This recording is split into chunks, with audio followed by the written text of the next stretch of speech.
yearning to have the same rights. The mayor of Aegis, Steve Parrish, and so many other mayors have asked for the same rights that East and City of Toronto demand of corporations. It really is great, I think, for them, and they'll be very thankful. But it's also a sign to the province. The province has to do something about this and make some serious changes and reforms to the Municipal Elections Act. And I think that's the signal that the councillors have given. And I think it's been a long battle, and I think we're all very thankful that they sent it in this way. And we're thankful for the support of the mayor and those councillors who fought for so long. Councillor Walker and Councillor Jenkins who fought for so long on this to finally bring it to an end. You're very emotional. Well, I'm an academic. I'm a hard emotional. I'm not a politician. No, I mean, I've worked on this issue for a long time. I mean, it's the first step. There are many other things changed and righted as well, but it's the first step to get rid of this kind of institution. One has to look outside the GTA to see the enormity and the importance of it, because outside the GTA, where developers rule the roost, and where more than 60% of all candidates funding comes from developers, this is a huge sort of tutelary experience. They're going to see this, and they're going to realize that, some councillors will realize that we need reform there as well. And I think that's why this works, because it gives a voice to citizens. And I think that's the point that the mayor made. This is really about citizen politics. It's about removing the unfair and discrimination that's involved in the system that allows corporate owners to give twice, once in their own name and once to their corporation or corporation.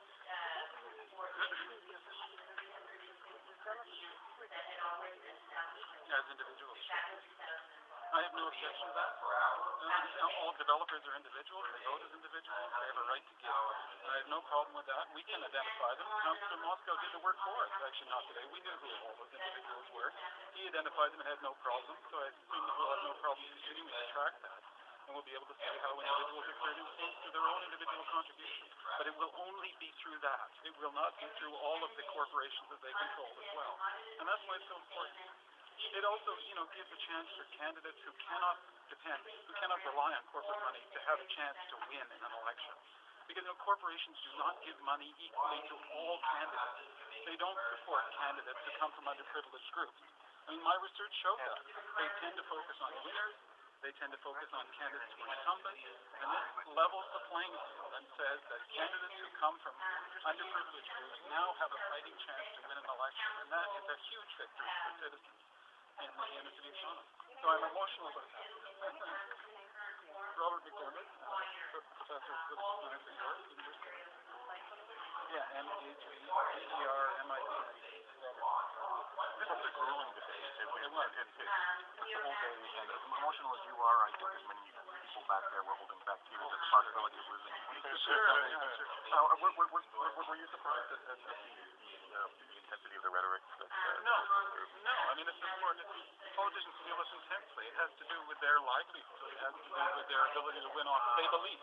I mean, I believe that most of these people could win without corporate money. And it's also, an important experience that we make politicians go out and meet people and ask for $1 and prove that they have represented them, that they have given voice to the needs that people have in council. And at that moment where they say, will you give me a contribution, is so important. I mean, I have seen candidates, there are candidates from Mississauga, for instance, or any of these outside GTA, who have maybe 4 contributions from individuals, and the rest are all from developers. What were they doing? What were they doing for 3 years that only 4 individuals would give them any money? I mean, it beggars the imagination to imagine what they were doing in their job. I mean, if a representative does their job, gives voice to unvoiced needs, then they will have no problem in raising money. And that's true of most of these people. They will have no problem.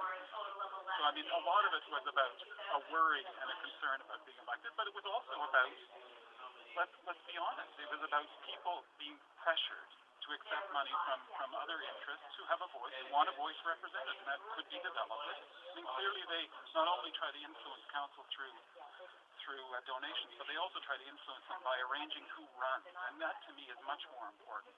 Developers seek out candidates who are favorable to development, who have a background, a history. There are real estate agents. I could name all sorts of municipal politicians who have a background in the development industry, and that is where the influence is most important, because developers seek those people out, they back them, and they run them in office, and they win, and that is the important part. This is kind of a revolutionary day. We've broken the dam of our system, and once it's broken and breached, the reform norms are going to carry on. We have a mandate now to go and see the Minister of Municipal Affairs.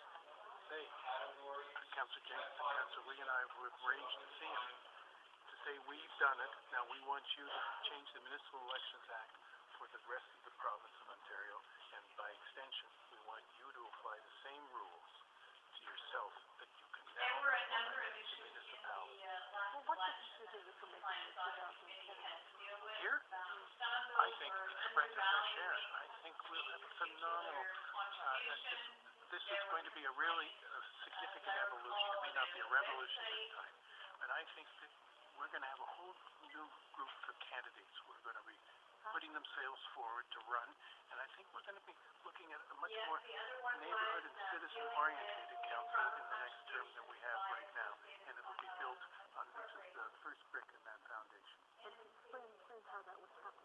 They're still going to raise money. But in my opinion, the signal is out from this council that we expect people to be raising money from citizens.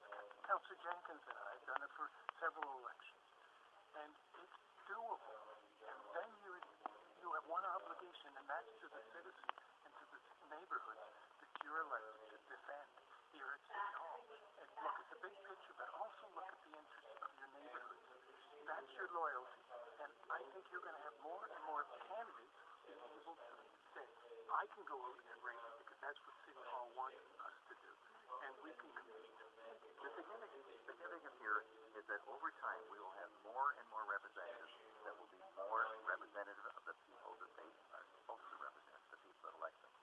That's the significance. And what do you think of the as 2912? I think it's the version of Howard. 12 to 28. Right. That's around where we saw it. Okay. But it's been moving back and forth all day. Yeah. It wasn't at all clear to the day whether it was Well, you go into depression that lasts for an hour, and then you get a high, and you wonder if you're taking something. We never inhale here at City Hall.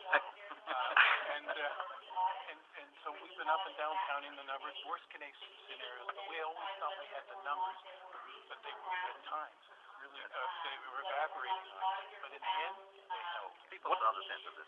Why do you think there was such opposition? Clearly, you didn't buy their excuses. I know Councillor Jenkins spoke and missed their explanations. Why do you think there was this opposition? Well, it's very easy for candidates to get money from corporate interests. In fact, they almost sabotage in some cases. So it now will make a lot of candidates have to go and do a lot of work in places where they haven't done that work. And that's from ordinary citizens. So they can be bought for the donation and not with their lazy. Well, They become addicted to yes. like 25 telephone calls for $25, and then they don't have to go any further. We're going to thank all the winners of and it's laziness. You get comfortable. It's hard to make change.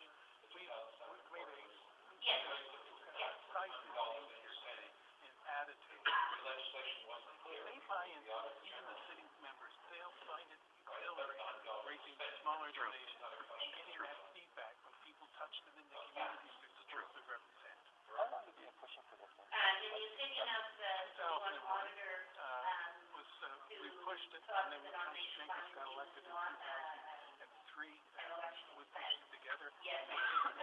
With Mayor Miller deserves a lot of credit for this. We got some really good traction. We failed at Queen's Park. Prior to the 2006 election, we desperately went up to the opposition members, and they helped us at the very end of 2005. Couldn't get the legislative changes. We've done the same thing this time, and it has worked this time. And it's flawed. This is a flawed legislation. It's such a giant step, and it's the first step. And it's what the people want. You ask the people out there, do they want this? It's unanimous. People want this. This is the right thing for them. what did you think of the mayor coming out the end? Because he spoke at the beginning of the I think it solidified. I think it pulled together the vote, and it solidified. There was the gel hardened. You mentioned